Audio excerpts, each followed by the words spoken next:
Good afternoon everyone. Sa video na to, pag-uusapan natin kung paano nga ba mag-apply sa Grab ngayong year 2024. So ano-ano nga bang mga requirements sa pag-apply sa Grab? Nga pala, galing ako ng LTFRB at nagtanong tayo kung mayroon na bang slot sa Grab or Joyride. Yun na nga, nag-confirm yung LTFRB na mayroon ng slot na ilalabas sila ngayong April. So panoorin mo ang video na to para malaman mo kung ano yung mga requirements, yung kailangan mong requirements, at saan ka nga ba pupunta para mag-apply sa Grab or kaya Joyride. So ano nga bang uunahin mo at ano nga ba yung step by step na proseso para sa pag-apply dito sa Grab o kaya sa Joyride.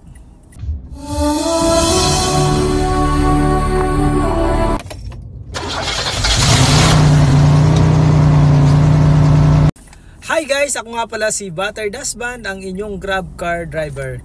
Sa video na to, pag-uusapan natin yung mga listahan ng requirements na kailangan mong dalhin sa Grab sa pag-apply para maging isang Grab car driver o kaya operator. And tatalakayin din natin kung magkano yung babayaran nyo para makapag-apply sa Grab or kaya sa Joyride. Bali dito sa papel na to, ito yung mga listahan ng mga kailangan mong dalhin bago ka pumunta sa Grab. So kailangan mo ihanda to bago ka pumunta sa Grab para mabilis yung application mo at hindi ka na pabalik-balik, dahil mahalaga ang oras application dahil nga limited lang yung slot sa pag-apply sa Grab. Nga pala, mayroon nang nilabas ang LTFRB na magkakaroon na ng slot ngayong April 15, 2024. Yes po, magkakaroon ng slot ngayong April 15, 2024. So bali 10,000 slot ang nilabas ng LTFRB. So ipapakita ko dito sa screen yung memorandum na nilabas ng LTFRB na nagsasabi na magkakaroon ng 10,000 slot ngayong April 15, 2024. Pero bago yan, syempre kailangan nyo munang ihanda yung mga requirements. Marami nagtatanong sa atin, ano ba yung uunahin? Saan ba sila pupunta? Sa LTFRB nga ba or sa Grab? Saan nga ba kukuha ng PA? Saan nga ba mag-apply ng CPC? So panoorin mo ang video na to hanggang sa matapos para malaman mo ang step by step na gagawin mo para makapag-apply ka sa Grab. So ito yung mga initial requirements na kakailanganin mo bago ka makapag-apply sa Grab.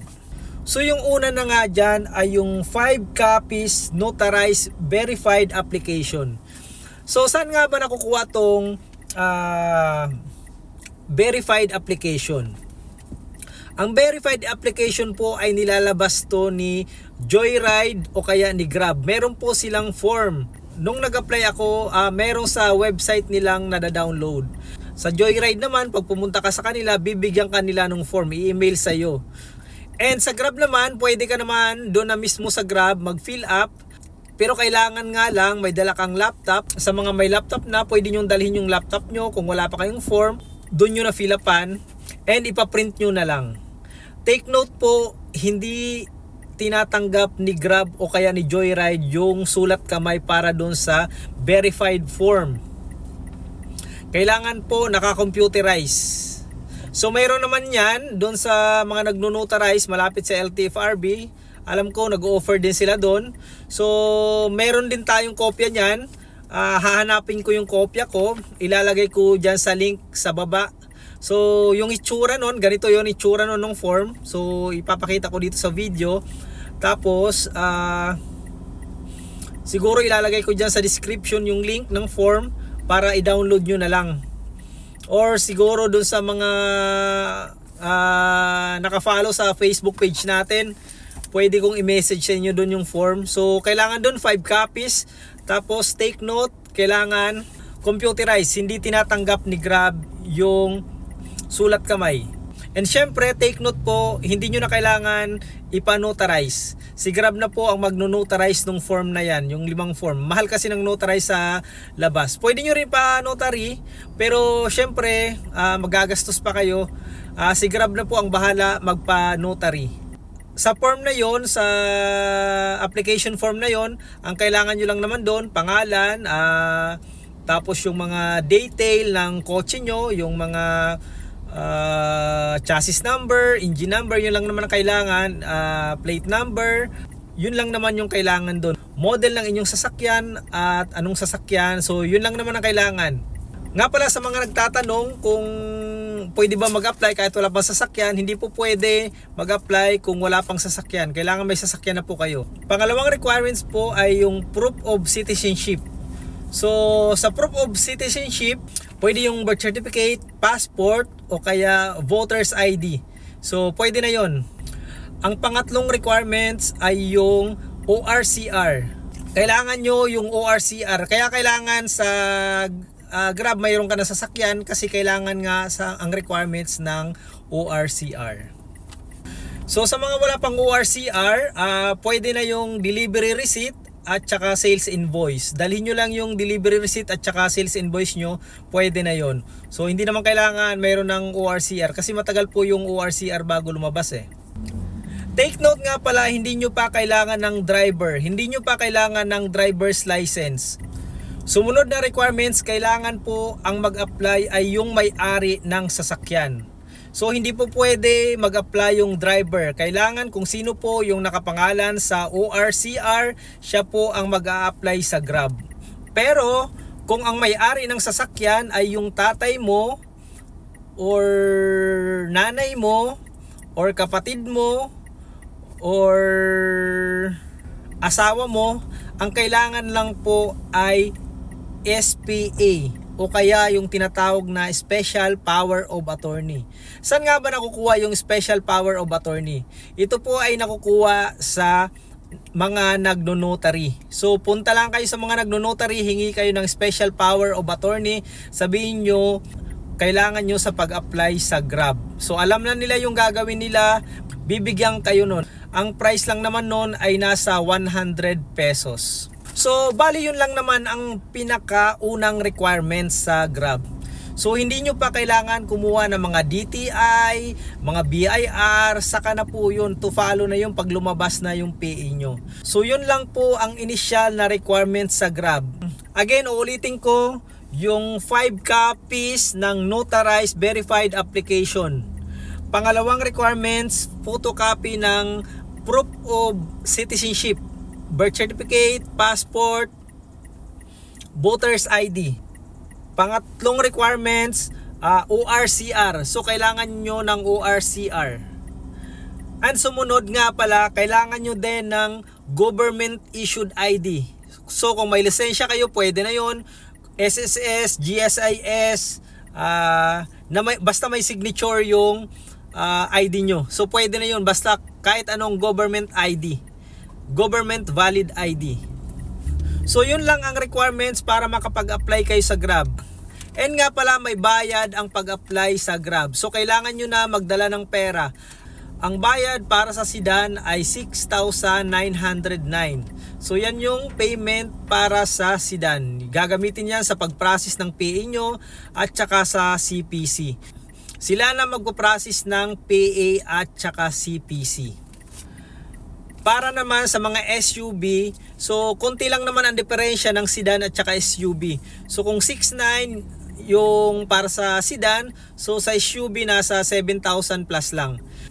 Doon sa mga nagbabalak magpalakad, huwag na kayo magpalakad. Sobrang mahal po magpalakad. Ang range ngayon ng palakad ay 30,000 to 50,000. So kayo na po mag-process sa Grab o kaya sa Joyride. Napakadali lang po mag-process ng application. Wala pa pong isang araw. Hindi po kayo aabot ng isang araw. Kalahating araw lang po tapos na ang proseso. Nga pala, wala pa pong nilalabas na schedule si Grab. Kasi nga April 15 pa naman po lalabas yung 10,000 slot. So abang-abangan nyo, tingnan nyo kung sino mauna. Kung si Joyride mag-open na, magtanggap na ng application, mag-apply na po kayo. Ang problema kasi sa atin, takot tayo mag-apply sa Joyride. Puro tayo nagsisiksikan tayo sa Grab. Ganito po kasi ang application na yan. Si Grab, si Joyride, sila lang po ang maglalakad ng PA at saka CPC. So pag mayroon na po kayong PA o kaya CPC, pwede nyo na po i-apply yan pwede na po kayo bumiyahe sa Grab o kaya sa Joyride. I-apply nyo lang po sa Grab o kaya sa Joyride. Kahit wala pong slot, tatanggapin kayo basta may PA na kayo. Maraming nagtatanong sa akin, saan nga ba kukuha ng PA? Ang PA po, ang pinakauna talaga, ang naglalakad po niyan ay si Joyride at saka si Grab. So ang pinakaunang step talaga ay pupunta kayo sa Grab at saka sa Joyride. Sila po ang maglalakad ng PA at saka CPC. Kasi may mga nagpapalakad sa labas ng PA, may mga temporary PA daw kuno. So ang nagiging problema yan, nakakabiyahe nga kayo, pero pag nirenew nyo yan, hindi nyo marirenew kasi wala nga po kayong final offering, which is si Grab lang po at saka si Joyride yung gumagawa nun. So dahil hindi kayo nagpagawa ng PA sa Grab at saka sa Joyride, hindi po kayo mabibigyan ng final offering. So hindi nyo yan marirenew sa LTFRB. Baka posible pa kayong makasuhan o kaya itanong sa inyo sino ang naglakad niyan, bakit fake yan. So para wala kayong problema, ang pinakauna pong proseso, pumunta po kayo sa Grab at saka sa Joyride pag mayroon ng slot. And dalhin nyo po yung mga requirements na sinabi ko. Makakapasok na po kayo niyan. Hindi nyo pa kailangan ng driver. Hindi nyo rin pala kailangan yung mga DTI at saka mga BIR, yung pagkarami-raming requirements. Saka na po yan pag lumabas na ang inyong PA. So gaano nga ba katagal yan bago lumabas after nyo mag-apply sa Grab?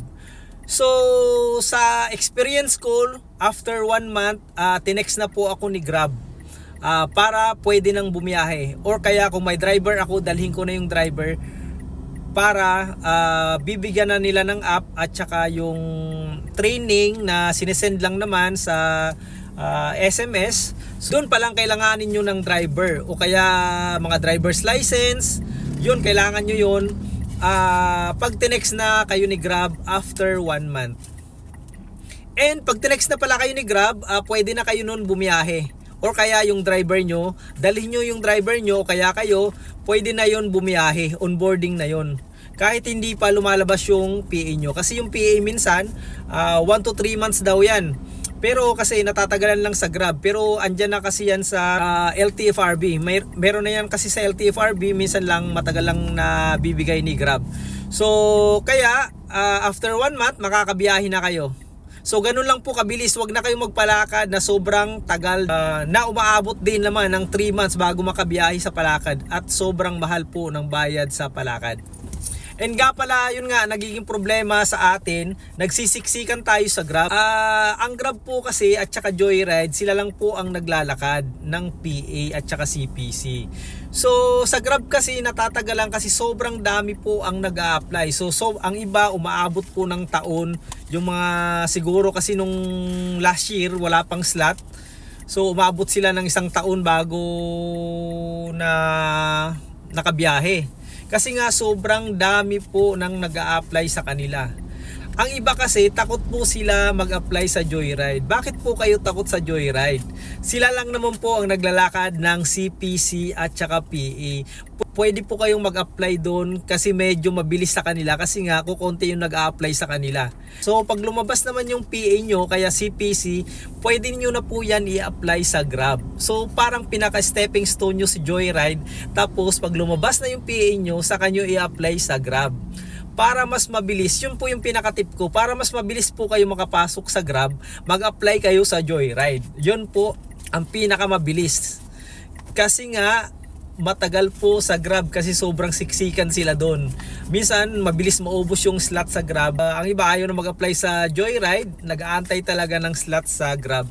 So wag na po kayo mag-antay ng slot sa Grab. Pag nag-open yung Joyride, mag-apply na kayo. Tapos after 1 month o kaya 1 to 3 months, minsan 2 months, minsan 1 month, minsan 3 months. So may PA na kayo, i-apply nyo na yan sa Grab. Kahit wala pong slot, tatanggapin kayo ng Grab. Basta mayroon na kayong PA. So sana na-gets nyo yung mga requirements. So yun lang, 4 lang yung requirements na nabanggit ko. So sana naintindihan nyo.